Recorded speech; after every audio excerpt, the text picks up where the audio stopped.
Reclaiming New Orleans City Park with a group of volunteers working for Relief Spark.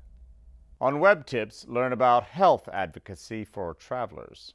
Travel Television talks to the director of the Academy Award-nominated film Trouble the Water. We'll visit with a Jewish volunteer group making an impact in New Orleans during their winter vacations. All this and more. So, on to our first stop.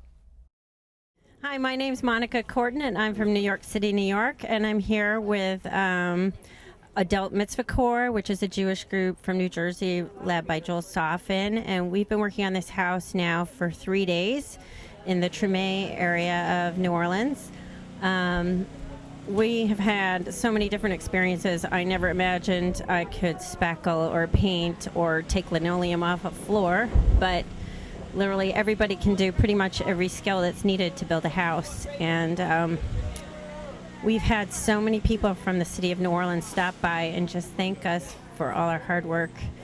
And I can't even tell you how exciting and rewarding it's been to be here with these people who really, really need our help. Nobody is coming to New Orleans on any kind of major federal level to rebuild the city, and it's going to take people to make New Orleans the great city that it was before Katrina and the great city it'll be after.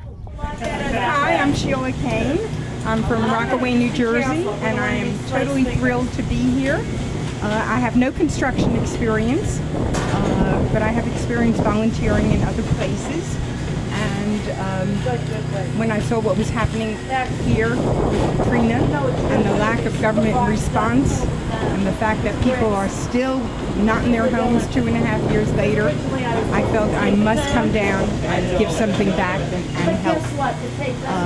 I feel I'm getting more out of it.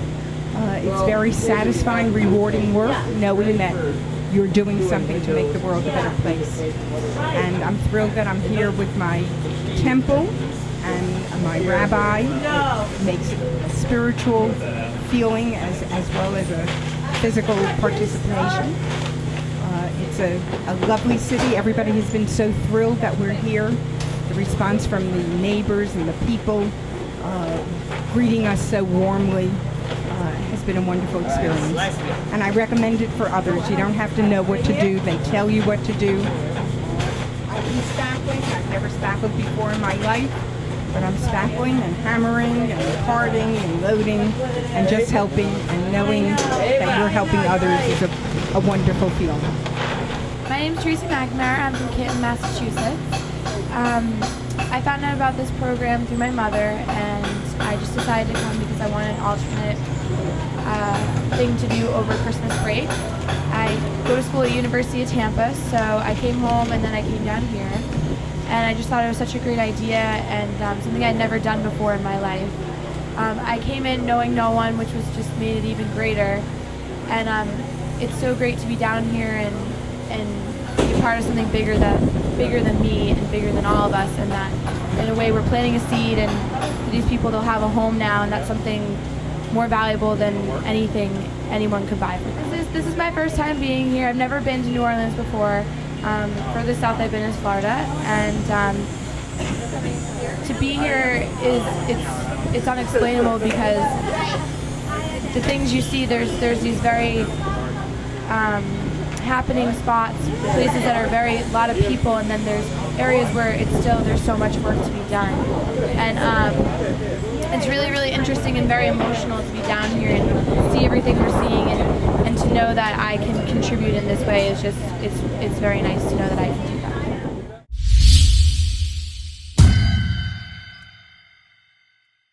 On this episode of Travel Television, we'll talk to Joseph Rosendo of TravelScope. This season's episodes of TravelScope will feature Rosendo's worldwide explorations, from North American destinations such as Ottawa, Canada, and Alaska's Inside Passage, to such exotic locales as Zambia, South Africa, and the northern hills of Thailand. Rosendo, who says his love of travel and foreign cultures is rooted in his Cuban heritage, still produces the nationally syndicated TravelScope radio show, which has now been on the air for 23 years and can be heard on Discovery Channel Radio.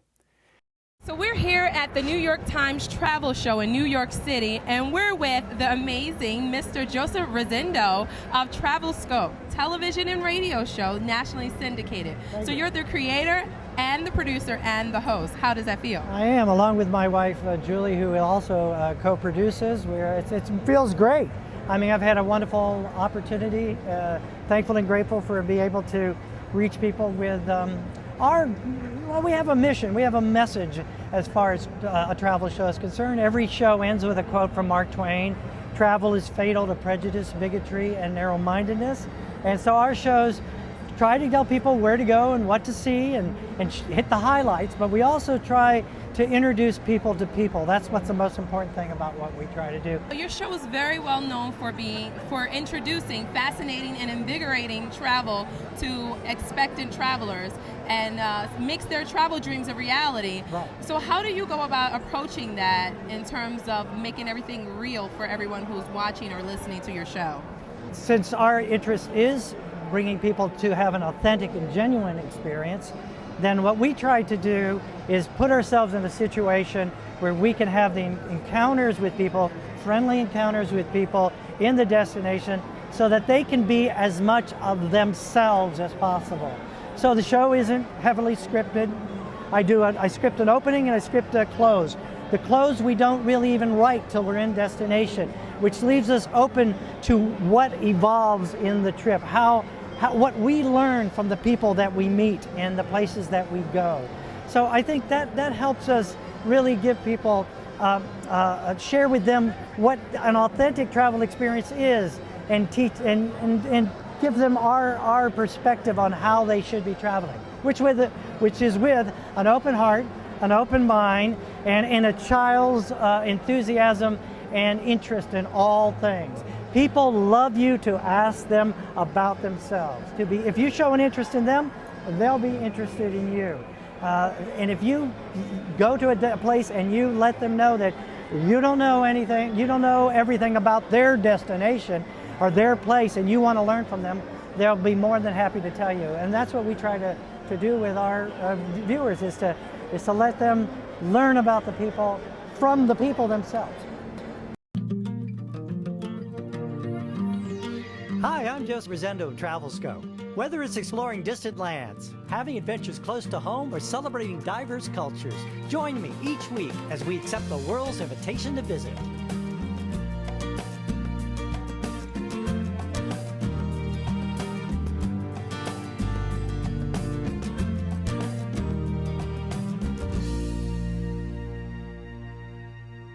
It's more than obvious through your delivery as a television and radio host of travel, and the way you speak and write about travel, and the information available on travelscope.net, that you're very passionate and very educated in the field of travel wherever you're going.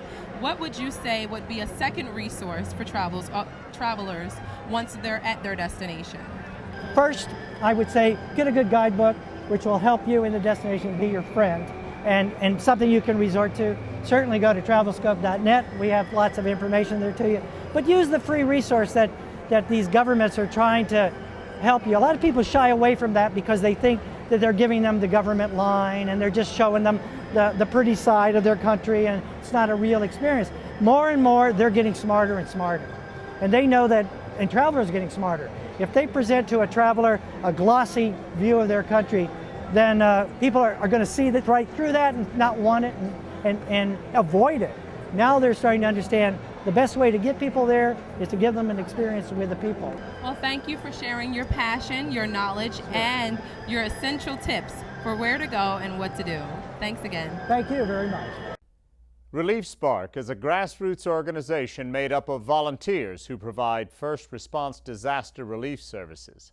The members help communities respond and rebuild during and after natural disasters. Sydney Ray founded this group just after Hurricane Katrina using the internet message board Craigslist.org to collect $3 million worth of donations from Southern California. Relief Spark has volunteers of all ages who work on both short and long-term projects. One project is the rebuilding of trails within the New Orleans City Park. Travel Television spoke to some of the volunteers working on this project. My name is Tim Dean. I'm originally from Baltimore, Maryland. I came down to New Orleans about 6 weeks ago to volunteer with Relief Spark, a local grassroots nonprofit that I found on Craigslist. Came down for, initially for 2 weeks and decided to stick it out, and came on as a project leader with Relief Spark. I originally came down here last May with a group from Burlington, Vermont, where I was living. It's a group called Recycle North Youth Build. We worked on homes in the Gulf Coast along Mississippi and spent one night in New Orleans. And after that experience, I was really motivated to get back here full time and relocate here permanently. I was amazed when I came down here almost 2 years after the storm with the lack of progress and really the continuing need for rebuilding and recovery efforts here. I think there's a conception out there that things are back to normal here in New Orleans and along the Gulf Coast, and that is very far from the truth. Being with a grassroots nonprofit like Relief Spark, really gives me an opportunity to support the community of New Orleans in lots of different ways. We support a network of 9 grassroots nonprofits throughout the city, and in my opinion, it's grassroots nonprofits here in New Orleans that are really making a difference. Organizations like Relief Spark and Common Ground and Animal Rescue New Orleans, and community centers like St. Bernard Community Center and the Village in the 9th Ward, and the network of nonprofits we support, as well as ourselves, are really the people on the ground making a difference. Right now, Relief Spark and all of our volunteers are at City Park here in New Orleans. City Park is a 1,300-acre park that sat under about 5 to 6 feet of water after Hurricane Katrina hit.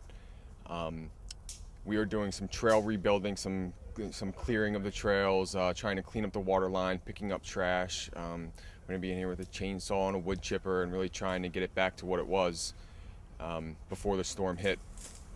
We've adopted a 5-acre section here that sits right on the water, something of a bird sanctuary full of wildlife, and we see people back here walking their dogs and riding their bikes and coming through and enjoying it. Everybody's full of great things to say and thanking us for helping clean up the park, and hopefully in due time City Park will be back to what it was.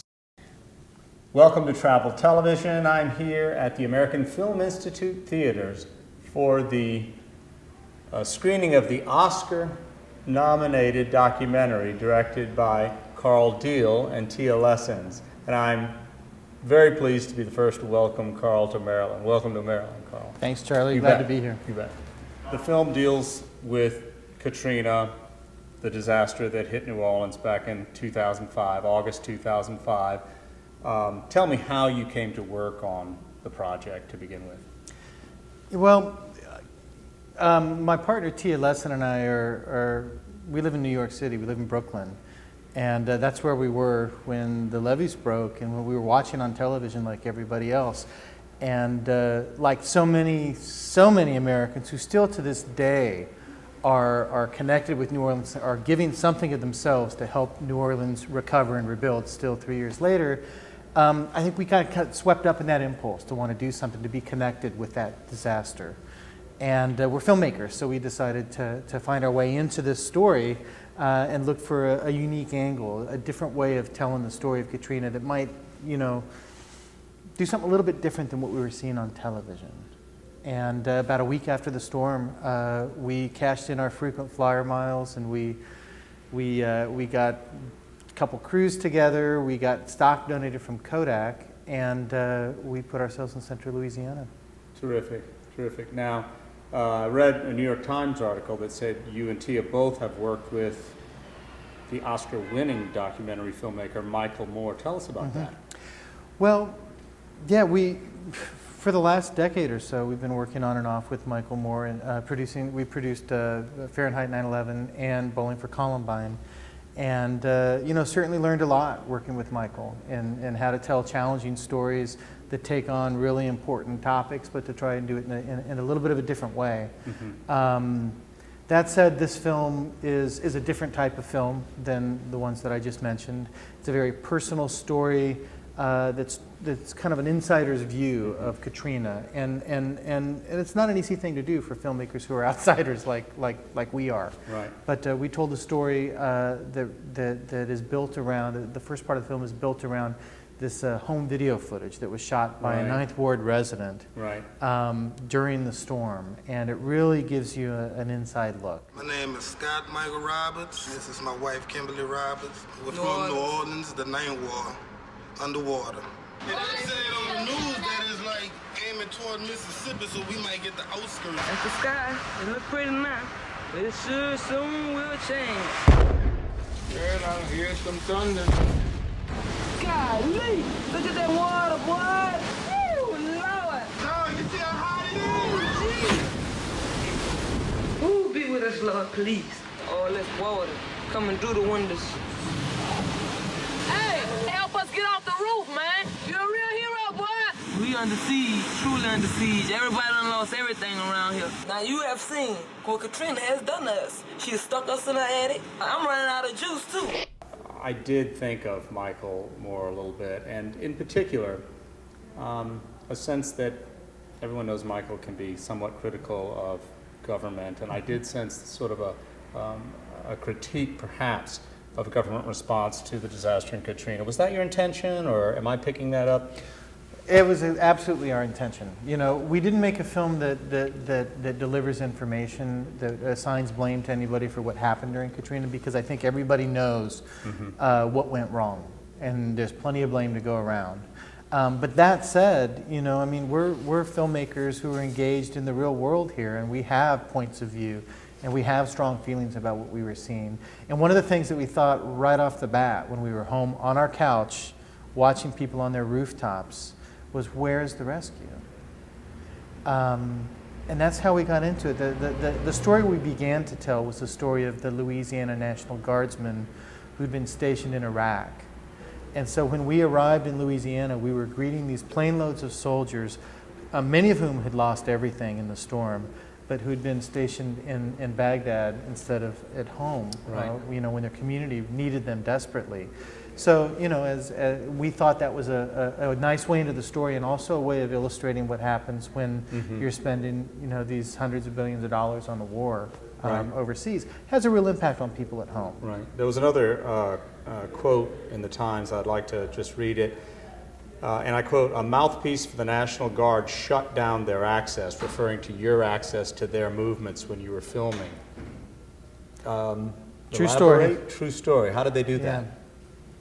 Well, you can't shoot anything, you know, obviously on a military facility without the permission, and we had permission to film with these returning soldiers, and the kind of access that we needed in order to really tell these stories that was promised. They finally said, you know, you're just not going to get it. They weren't going to let us on Fort Polk, and they weren't going to give us access to all the soldiers who were coming back. And you know, part of it is my partner Tia Lesson is a pretty dogged, you know, filmmaker, and she asked some pretty tough questions, and I think they heard that they didn't want the story to go there. In particular, one of the soldiers revealed that all the high water vehicles that they'd had in the state had been taken to Iraq, and that's where they were. And I think the question was, so what are the high water vehicles doing in the desert? Okay. But luckily, and you mentioned it already, you had some home footage by one of the actors, Kimberly Roberts. Yeah. And you introduced that into your filmmaking. She's a talented gal. She is an amazing person. Kim Roberts and her husband Scott. They kind of came in front of our camera and swept us away. The story that we set out to tell of the misplaced resources of the National Guard's story is still a very important part of the film, but it's a secondary storyline. After we were shut down, we met Kimberly and Scott in a shelter, and you know they're two courageous, generous people from the Ninth Ward who had just come forward and said, we have a story to tell because we're in the process of transforming our lives. We want to change things. We're out of that city now. We want to do things differently. and they invited us to come on their journey, Yeah. and that's what we did. The article kind of says that you tagged along with them afterwards I think that's kind of neat. Rolling Stone magazine refers to Kimberly Roberts as a real force of nature. Now, she has music that she wrote that's in the film, correct? Indeed she does. You know, in fact, the title track from the film, Trouble the Water, was written by Kimberly. She goes by Black Cold Medina is her MC name. Right. And, you know, the title of the film, Trouble the Water, is a line that comes from an old gospel song, you know, that has a history as a coded slave song that was used on the Underground Railroad to help guide people to freedom. And there was a moment in the film where we were in central Louisiana and Hurricane Rita is coming down. You know, 2 weeks after Katrina comes, Rita sweeping through. The double through. punch that the South took there. Exactly. And so we had to load up and head north. And in the process of doing that, Mary Mary, this great, you know, contemporary gospel act, came on the radio singing that song. And it was so apropos, and we lifted the title from it. Told Kimberly, who was back in New Orleans, you know, a year later, hey, we're going to call this film Trouble the Water. And it took about 3 or 4 days, and she mailed us, she'd written the title track. She'd written, produced, and recorded this beautiful song. Today, yes, do you intend somewhat to shed light on the fact that although at the time 1,800 lives were lost, some 700 never recovered but presumed dead, you know, countless millions of dollars in, you know, physical destruction, is it your intent somewhat to keep the focus of, you know, people's focus on the plight of the city of New Orleans at this time with the film? Absolutely. You know, we're on a mission with this film to make sure that people don't forget that that the Gulf Coast is still in desperate need of assistance. You know, it's Hurricane Katrina devastated, you know, parts of Mississippi and parts of New Orleans, and the rebuilding process has been very, very slow. And people see this film, and audiences come out and they want to engage. They want to find out what it is that they can do. Right. What kind of help can I lend? And I mean, see, this is something that's so important, I think. A lot of people felt, there was a lot of talk in the media about Katrina fatigue. And people stopped thinking about Katrina, you know, in October, in Rita. It was a very painful thing, I think, for people to witness in this country, because it said a lot about who we were, that there was a population, a group of people that was utterly abandoned, you know, to survive on their own. And, but I think that's defied by the fact that there are so many people taking advantage of these great volunteer opportunities in New Orleans. That's belied by the fact that there are so many people taking advantage of these volunteer opportunities in New Orleans and who want to help and who are going and giving of their time, they're writing checks, they're giving money, and that's something that's really integral to this film's mission, is encouraging people, is making those connections. We have a website called TroubleTheWaterFilm.com, and we encourage people who want to share information through our website to write to us through the website. But what's important, I think, about this film is what we tried to tell a story. We tried to tell a story that makes it clear that Katrina didn't begin when the levees broke for so many people in New Orleans. That, you know, there are communities of people all over this country who were abandoned, you know, long before Katrina came, and that there is some serious work that needs to be done to fix the infrastructure, not just the physical infrastructure, but the schools. Need to be fixed in New Orleans and all over the country, and there are people who need help. So we also try and encourage people who feel inspired by this story of these two, you know, remarkable people doing remarkable things, to find ways to engage in their own community, you know, to engage in the struggle for racial and economic justice. Well, I'm from Louisiana, Carl, and I know I speak for people from that state and all over the country. We're very glad you did the film. Trouble the Water, the Oscar-nominated documentary by Carl Deal and Tia Lessons. Travel Television. There is so much more information available from the CDC, including a survival guide for safe travels. This page is dedicated to your safe planning and preparation. Every year, more and more Americans are traveling internationally for vacation, business, volunteerism, and to visit friends and family. Whatever your reason for traveling, the information on this page will help you to be proactive, prepared, and protected when it comes to your health and the health of others while you are traveling. Be proactive. It's so important to take steps to anticipate any issues that could arise during your trip. The information in this web section helps you plan for a safe and healthy trip. Are you too sick to travel? Recent illnesses, injuries, or surgeries? Do you have any special health needs? Babies and small children, pregnant women, people with disabilities, people with weakened immune systems? Be prepared. No one wants to think about getting sick or hurt during a trip, but sometimes these things happen. You may not be able to prevent every illness or injury, but you can plan ahead to be able to deal with them. Be protected. It is important to practice healthy behaviors during your trip and after you return home. This section outlines how you can protect yourself and others from illness during your trip. Use sunscreen and insect repellent as directed. Be careful about food and water. Try not to take risks with your health and safety. Limit alcohol intake and do not drink alcohol and drive. Wear a seatbelt. Wear protective gear when doing adventure activities. Respect your host country and its people by following local laws and customs. For more information on your responsibilities as a traveler, listen to the CDC's podcast entitled Proactive, Prepared, and Protected.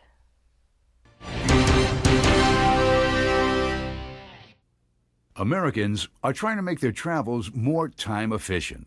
These tips may help. Stay at an airport hotel the night before your departure, so you don't have to leave quite so early. Remember, many airlines have cut back on meal service. Get food at the airport or ask your hotel to package a meal to go. Larger airports have shops and hotels right inside the terminal that offer everything from banking and salons to dentists and rooms where you can nap or shower.